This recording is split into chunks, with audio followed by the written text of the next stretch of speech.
Hey, vinyl community, it's Robert Fithen. Thanks for watching again, and just went to the St. Louis Record Show about a week ago. I've gone to the St. Louis Record Show off and on since 1994, so I've been to a few of them at this point, and well, at this point, actually, I'm pretty much for the last few years been going just looking for bargains, looking for to fill some holes in the collection with some pretty general stuff. But this time, I actually said, you know what, I'm going to splurge a little bit, and I'm going to get some things that are just not going to be out there in the wild at a thrift shop or whatever. I'm going to have to pony up if I want these albums I've been wanting for a while. So I went with a little bit of a different agenda this time to the St. Louis Record Show. Didn't really spend too much time with the bargains or whatever. And got a few things, and it actually ended up being some psychedelic stuff that I've wanted for a while. It's just the way it turned out. So I want to share that with you coming up. But first, I just want to say I did get one little dollar record out of the bargain bin. It's Dave Mason and Cass Elliot. They did an album together on Blue Thumb, and really the only reason that I wanted to get this album, it was only $1, is just to show you the most redundant exercise in a gatefold that I've ever seen.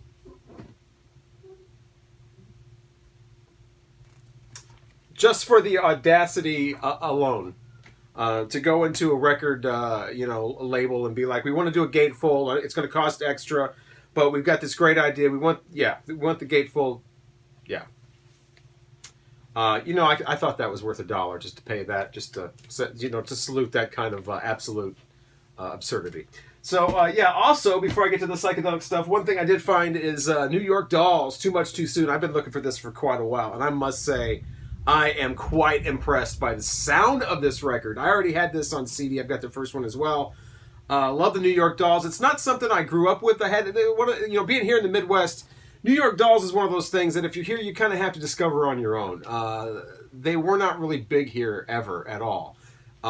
So to find New York Dolls albums around here is pretty scarce, and especially this one, and at this price too. And the great thing about a record show is I found this for $45. I found this for $35, and then the one I paid was $18. So never saw it that price before, and it's a great condition. There's the inner sleeve there. You can see it's in pretty good condition. The record itself's in excellent condition. It does have the little hole punch there, and of course when you put the inner sleeve back in, you have to make sure that the holes line up. That's how you do that. You can see right through it. Anyway, Too Much Too Soon from the New York Dolls. Sounds incredible. I didn't expect such a great sounding record from the New York Dolls, kind of known for loud and obnoxious and overdriven and distorted and whatever, but this album sounds excellent. So I would definitely recommend picking this up if you like some harder rock from the early 70s. Too Much Too Soon for New York Dolls. I'm so happy I finally got this. Ooh, okay, so the first psychedelic album is one that I've been wanting for quite a while, called The Head Shop, and that's the band's name, that's the album's name. Not a lot known about these guys. They're a New York band, and I've always loved the phrase or the term head shop, even when I was a little kid and there was a head shop in my hometown. I don't know. I lived in Springfield, Illinois for a while, and there was an incredible head shop. They're still there, called Penny Lane. 2 floors, legendary, and for like years in the late 90s, I tried to get the term head shop to come back, and I couldn't pull it off. Nobody else calls it a head shop with me. But I've always loved this cover. I've always been intrigued by this kind of like moving imagery on this cover with the little symbols all over the little boxes there, and I never quite knew what this thing in the middle was. Because the picture was always so small, I could never tell. But yeah, that's what you get in the middle there. I like the rest of the cover better. But yeah, this group, I don't know if this is some kind of assembled manufactured thing or if this is like a real garage band. But this definitely is on the harder side of the psychedelic stuff. And side 1, and then there's no side 2, it's side 1 continued. But it starts off pretty strong. The song Head Shop is terrific, and then that's followed up by Heaven Here We Come. Pretty cool tune, pretty catchy after you hear that a few times. Still weird enough and rocking enough, though, like I said, a little on the heavier side, which is actually kind of what I prefer. I like the heavier psych stuff more than like the Sunshine Pop and stuff like that. Although I do love the Flower Girl. I don't know just why. She nearly caught my eye. This thing gets really bad really quick, though. It takes quite a dip and does like a cover of Sunny, the Bobby Hebb, Sunny, the Bobby Hebb song. Does I don't know, in my opinion, not too good of a job with that. Listen with the third ears after that. It's trippy. It's exactly what you want on a record like this. It just, the whispering kind of eerie stuff going on there. And then we get another Beatles, or a Beatles remake, Yesterday, done in this weird kind of parody style. It's terrible. And then they follow up with that on side 2 with the cover of Revolution. Don't remake the Beatles. It's not a hard rule. You just don't remake the Beatles.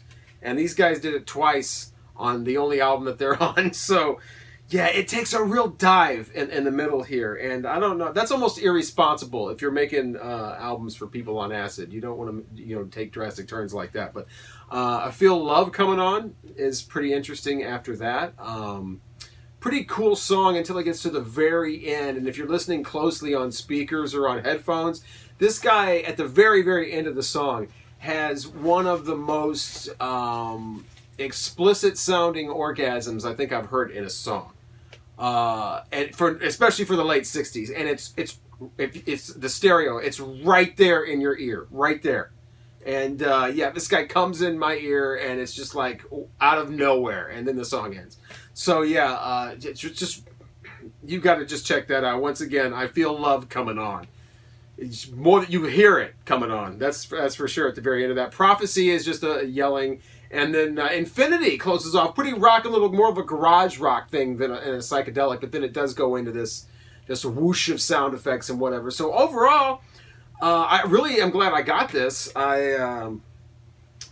Just a really uneven album, though. It goes from like excellent to like bad, and then back to pretty great. So the Head Shop, I'm glad I picked this up. Now here's the thing, I actually got the 180 gram reissue version, which I never do. I never have these. I got lucky at a flea market one time and got a few of these recently. But other than that, I'm not a big fan of going out and getting 180 gram. But I just figure I'm never going to find this on an original, for under like $80 or $60 or something like that. So I got this for like 15, I think. It was sealed. It's brand new.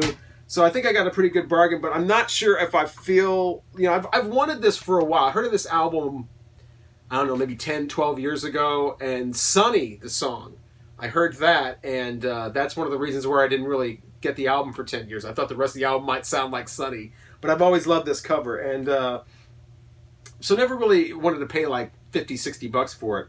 But I feel like I kind of got a replica of the album, with the reissue and the new version here. It doesn't feel complete, so I'm still like kind of on the lookout for that original, because I figure if it's called the Head Shop and it came out in '69 and it's all trippy and it's so rare, an original version was probably purchased at an actual head shop. I doubt they were selling these at Woolworth and whatever. So that would be really cool to find an original that's been around a few times and had some experiences, rather than just buy a brand new copy that was just right off the press. By the way, I'm not sure. I think the original comes with just a plain white sleeve, but this is certainly a plain white sleeve, paper sleeve from Sony, no poly or anything like that, and a nice replica of the original label. Although the label says side 1 and side 2, like I said, the back cover says side 1 and side 1 continued. So the Head Shop. Glad I picked this up for such a little price, but still, I feel like I've cheated a little bit by getting the 180 gram reissue of that. So the next album up is Ultimate Spinach, another album that I've wanted for quite a while. I heard about this, again, 10, 15 years ago. I knew some people used to collect psychedelic records way back when, and this seemed to be like the rare album that everybody had, so I'm glad that I finally have this now. I have the stereo one. I understand this has been re-released on the reissues, but those were the mono versions. So I'm glad to actually get this original stereo version of this, and this is an original, so I do feel like I have this. I don't feel like this is a replica or something, but I've always been much more of a stereo guy, especially when it comes to like psychedelic music with all the panning and swirling and little effects popping all around. I've always appreciated stereo, true stereo, real stereo, 95% of the time over mono, and never want to hear the rechanneled or processed stereo or any of that, but always been a stereo guy. So if you're way into mono and that's all you buy, I really appreciate it. That's There's more stereo for me. So Ultimate Spinach, another East Coast psychedelic band, and these guys from Boston. And this one is a little lighter than the Head Shop. This is a little less dangerous sounding. Gatefold pops out just like that, so you can see the whole thing there, and then a nice center thing there. So Ultimate Spinach. Great name, obviously, but great music on here, too. Starts off a little lame with the song with kind of some questionable vocals. Second track is kind of like a nice little medley of different types of music, different instrumentals. It's actually cut on the record like it's 4 little tiny tracks. By the third song, like you're into like harpsichord or something like that, or like, you know, all that kind of psychedelic, right? Fourth track is where you can see that you can kind of hear it kind of get serious for a while. I don't have any of the names of these because I was just trying to checking it out. But the fourth track is the Ballad of the Hip Death Goddess is the fourth track. And that's where it kind of gets a little more serious. Nice female vocal from Barbara Jean and Hudson. And yeah, it starts to pick up side 2. Side 2 is a little bit better than side 1, which is kind of a rarity, but in this case it's true. You've got tracks like Your Head is Reeling starting it off, which your head, you know, it has a nice kind of drone chorus to it. Dove and Hawk's Clothing is like a protest song that kind of sounds like a couple of the songs on the Lemon Piper's Green Tambourine album, believe it or not. When they change up their sound on there, these guys change it up in the same way. You know, Baroque Number 1, Funny Freak Parade, you know, your typical 68, you know, hippie type thing, and then Pamela, nice tune actually, closes this off. So some really nice stuff in here, mixed in with some kind of silliness and kind of like dated kind of sounds at the time. But if you're going for rare psychedelic records, that's probably what you're looking for. So just in case you've never heard of this, which I think a lot of the psychedelic people, this is like, you know, oh, I had that for years. But glad to finally get Ultimate Spinach. Not too disappointed in this one at all. And you know, I think this was like $18 or something, so not too bad at all for an original. Does have that hole in it though. One interesting thing too, lining up the hole in this with the inner sleeve. I noticed that the inner sleeve actually came with this facing outward like that. So nice. But the record itself is in excellent condition. It sounds great. It does have one skip in it where, you know, it backtracks, but it does it on such a way that it's kind of on the beat. So you can kind of just, if you're really like into it, you can just kind of keep dancing along. Wait, isn't that the dances they used to do in the 60s movies? What is it, the Frug? I'm not into my... I used to know some of the names of the 60s dances. I forgot them all. I think that's the Frug. Or the Jerk or something. But that's what when they had, you know, like Riot on Sunset Strip and you know, whatever, Psych Out or whatever, they would always have the hippies, acid heads dancing with the... like that. Anyway, Ultimate Spinach. You can dance to that if you want to. So the final album I picked up was Morgan. This is the most, I guess, obscure of the 3 psychedelic albums that I got at the St. Louis Record Show this time around. This, again, is a repress. So, I kind of feel like I cheated a little bit and didn't get the real thing, but kind of got a representation.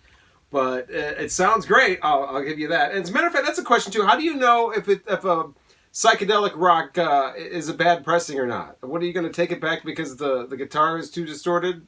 How do you know? But as far as I can tell, it sounds great. And it's on the ABC Probe label, which whenever you see that, you're in for some, probably, most likely in for some good stuff. But I noticed on the label here, it's interesting. I always thought that Morgan was a band. But the label has it Steve Morgan and then Morgan, as if to say that Steve Morgan is the artist and the album is called the album is called Morgan, and there's no such thing as a band named Morgan. So we'll get to the bottom of that. You better believe it. Or we won't. Whatever. But other than that, a great fuzz guitar worked through this entire thing. Nice little riffs that just kind of bubble up to the surface and then go away. Nothing is really hammered home. Nothing's really brought out, but you really have to listen for them, and I'll definitely be checking this out a few more times. This is definitely warrants repeat listening. Steve Morgan's vocals, though, a little bit overconfident, a little bit obnoxious at times, with ah, you know, singing about, you know, how beautiful some girl is or whatever. But there's also nice, he kind of backs it off and kind of changes up his style a few times in here.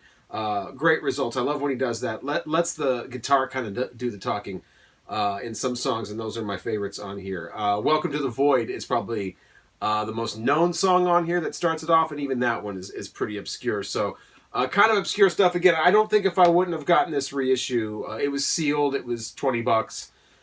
If I wouldn't have got this, I probably never would have owned this album. This thing goes for $100 if you get an original copy. And this, you know, it's a nice representation. It's not the real deal, but for $20, I'll go ahead and take it. And now I have heard this album, and again, this repress sounds great. Morgan. When it turned out the 3 psychedelic albums, I guess what I did was I got a nice variety. This doesn't have a lot of the trippy effects or the backward stuff or whatever. It's definitely more in the straight ahead hard garage rock vein, but the lyrics are kind of what makes it kind of psychedelic. One thing too, though, this one and the other, the Head Shop, the other re-release that I got, both just come in these like white sleeves, not even poly-lined. No, like, information, because, I mean, there's no information about either the Head Shop or this, or Morgan on the record sleeves anywhere. So it would have been nice to have something in there that lets you know what was up with this, or the story behind it, or whatever, and we just get a white sleeve with a record in it. But it's a great record. I'm glad I got these 3. Morgan, and the Head Shop, the reissues, and Alternate Spinach, the 3 psychedelics from my last visit to the St. Louis Record Show. I'm Robert Fitton. Thanks again so much for watching. I think maybe one of these days I should do a video of some of my psychedelic records that I already have. I've been collecting these for forever, so I have quite a few. But I've seen videos online of some of the other people that have these psychedelic collections, and it's like, what? Bow down. Mine is not anywhere near as complete as that, and hats off to you if you're one of those super psychedelic rock fans with one of those incredible collections. Obviously, a lot of effort, a lot of money has been put into that, so...